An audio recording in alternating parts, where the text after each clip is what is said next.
For today's video mga bay no, naari na sa Ward 3 no, sa cemetery mga bay. Tara, kuyugi ta. Kay last day naman sa kong igsuon karon mga bay, habwaon na yung mga bukong at 5 naman katuig. So tara mga bay, ari na ta diri. Before na ko ipakita mga bay, magampo sa nakadiyot. Kung nakarelate mo yung aning style first time abod na ko mga bay, ngayon ani din hitabo no, 5 years na ka. Ug nidalikyat lang ko glib mga bay para kuyugan ako mga pamilya. Kay karon na bitaw ni lasa to igsuon. Di jud basta-basta mga bay, makitaan mo diri. Medyo looy lang kayo mga uban o maabot ra tani nga time. Mauna na ilan na mga bay og kwaon na og angay nagubon mga bay. Parihaan ni mga bay gikuha na og kahoy na nabili. Before pud ta magsugod mga bay, tara mga G sa ta.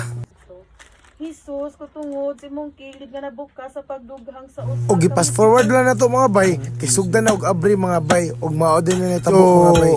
Lain kita naon mga bay, kay first time yung makakita og ginaan ni God nga habwaon og makita og mga dagko nga bukog. Pero dili na ako ipakita mga bay, akon lang i-blurred para makita pod mo.